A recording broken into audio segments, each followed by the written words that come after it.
दोस्तों नमस्कार, मेरे चैनल में बहुत बहुत स्वागत है। दोस्तों इस प्रकार के प्रश्न आपको पता होगा, किसी भी तरह का परीक्षा हो उसमें एक या दो क्वेश्चन तो जरूर पूछ लिए जाते हैं। चाहे दो सुइयों के बीच का कोण पूछे, चाहे दर्पण प्रतिबिंब या जल प्रतिबिंब पूछ लें। दोस्तों प्रश्न के ऊपर आते हैं। यदि इस प्रश्न का कंसेप्ट क्लियर करना चाहते हैं तो फिर आप अंतिम तक इस वीडियो को वॉच करिएगा, ताकि इस प्रश्न का कंसेप्ट क्लियर हो और देखते देखते आंसर निकाल लें। तो देखिए 9:30 बजे का जल प्रतिबिंब पूछ रहा, फिर 7:40 का दर्पण प्रतिबिंब पूछ रहा। तो दर्पण प्रतिबिंब के लिए आप एक ही ट्रिक याद रखिए, 12 घंटा अगर याद रखते हैं तो आप किसी भी तरह का दर्पण प्रतिबिंब अगर पूछ दे तो आसानी से निकाल लेंगे। अगर जल प्रतिबिंब पूछता है तो बस इतना याद रखिए कि जल प्रतिबिंब का क्या टाइम है, 18:30। ये देखिए 18:30 के अगर घटा दीजिएगा, जल प्रतिबिंब अगर पूछे तो सीधा 18:30 में घटा दीजिए। दर्पण प्रतिबिंब पूछता तो 12 घंटे में से घटाइए। घटाने का तरीका पता होना चाहिए कि घटेगा कैसे, ये उधार लेगा तो ये कितना दूसरे के यहाँ जाकर बनेगा, ये आपको मालूम होना चाहिए। जैसे ये घंटे वाला उधार देगा किसी को तो 1 घंटा उधार देगा, और वो मिनट वाले के यहाँ जाकर के पूरा 60 मिनट के रूप में हो जाएगा। बिल्कुल इसी तरह से ये 18 घंटा भी अगर उधार देगा इस 30 मिनट वाले को, तो 30 मिनट के यहाँ जो भी टाइम रहेगा, मिनट वाले के पास जो भी टाइम रहेगा, 2 भी मिनट रहेगा, उसको 60 में से ऐड कर देंगे। 60 में ऐड कर देंगे तो ये टोटल मिनट वाला हो जाएगा, और ये घंटे वाला उधार अगर दिया भी हो तो उससे 1 कम कर देंगे। तो चलिए आते हैं प्रश्न के ऊपर। देखिए 9:30 का पहले मैं जल प्रतिबिंब निकालता हूँ। तो देखिए 18 घंटे और 30 मिनट में से घटा लेते हैं 9:30 को। तो घटा दीजिए 9:30 को 18 घंटे में से।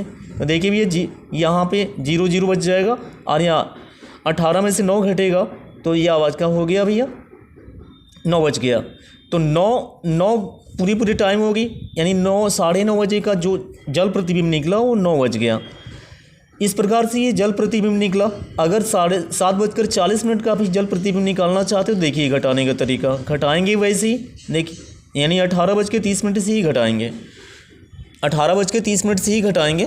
तो देखिए घटेगा किससे, यहाँ 9:30 का मैं जल प्रतिबिंब 9:30 का तो निकाल ही लिए हैं, 7:40 का निकालना था।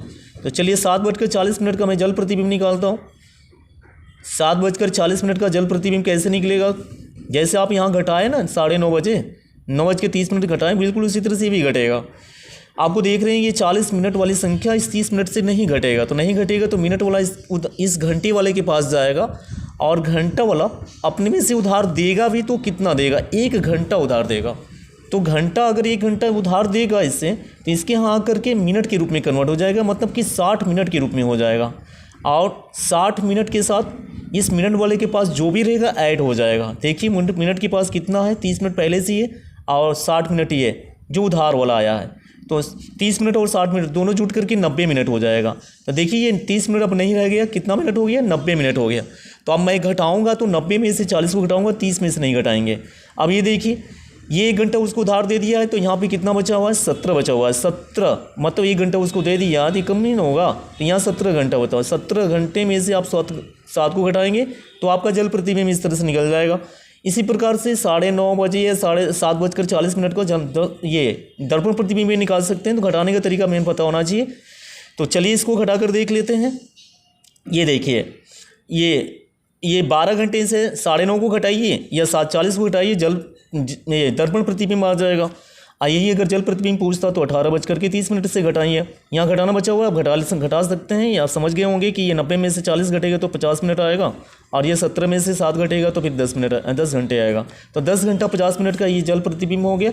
अब मैं यहाँ 9:30 वाले का निकालने जा रहा है, क्या ये दर्पण प्रतिबिंब निकालने जा रहे हैं। कोई भी पूछ सकता है 9:30 या 7:40 का दर्पण प्रतिबिंब या जल प्रतिबिंब, कोई भी पूछ सकता है। तो मैं 7:40 वाले को निकालता हूँ दर्पण प्रतिबिंब। देखिए 12 घंटे से घटाएंगे 7:40 वाले को। तो यहाँ 0 ये घटेगा ही नहीं, क्योंकि 0 है ऊपर, नीचे 40 है। तो ये उधार देगा इस मिनट वाले के बाद, मिनट वाला कि मिनट वाले को उधार देगा तो पूरा पूरा 1 घंटा उधार देगा, और 1 घंटा यहाँ करके 60 मिनट के रूप में हो जाएगा, और 1 घंटा इसको दे ही दिए तो यहाँ अब वो 12 नहीं रह जाएगा, 11 हो जाएगा। 11 में से 7 को घटाना पड़ेगा, यहाँ 60 में से 40 को घटाना पड़ेगा। तो देखिए 11 में से 7 घटाएंगे तो बचा कितना भैया 4 घंटा। यहाँ 60 मिनट में से 40 मिनट को घटाएंगे तो ये 30 मिनट हो गया। इस तरह से ये 4:30 क्या निकला, ये आपका दर्पण प्रतिबिंब निकला। अब इधर आ जाते हैं, फिर 7:40 की दर्पण प्रतिबिंब निकला, सॉरी 4:30 का दर्पण प्रतिबिंब निकला। अब मैं क्या करते हैं, ये 9:30 का दर्पण प्रतिबिंब निकाल कर दिखाते हैं। ये भैया घटेगा तो 12 घंटे में से घटेगा, 12 घंटे में से घटा लीजिए 9:30 को घटा लेते हैं तो दर्पण प्रतिबिंब निकल सकता है 0 होगी। फिर यहाँ तो घटेगा ही नहीं क्योंकि ऊपर 0 है, नीचे 30 मिनट है, तो भैया से उधार लेगा तो यहाँ 60 मिनट हो जाएगा, और 1 घंटा उधार देगा तो यहाँ 60 मिनट के रूप में आ जाएगा, और 1 घंटा इसको दे दिए तो यहाँ पे 11 घंटा। 11 में से आपको 9 घटाना पड़ेगा, 60 में से 30 घटाना पड़ेगा, तो 60 में से 30 घटाएंगे तो 30 आएगा, और 11 में से 9 घटाएंगे तो 2 आएगा, यानी 2 कितना निकला 30 मिनट निकला। इस प्रकार से बस 2 चीज़ याद रखिए कि यदि दर्पण प्रतिबिंब निकालना हो तो 12 घंटे से घटाइए, यदि जल प्रतिबिंब निकालना हो तो 18:30 से घटाइए। अब उधार लेने वाली जो सिस्टम है ये आपको खुद समझना है कि ये उधार देगा तो इसके यहाँ कितना बनेगा, और ये इसके यहाँ कितना कम होगा। घंटे वाला उधार देगा तो कितना कम होगा, और मिनट वाले के पास जो उधार वाले नंबर आया वो कितना बनेगा। बस इतना याद रखिए दोस्तों। मेरा वीडियो अगर अच्छी तरह समझ में आया होगा तो मेरे चैनल को सब्सक्राइब करिए और लाइक करिए, दोस्तों में शेयर करिए। दोस्तों नमस्कार।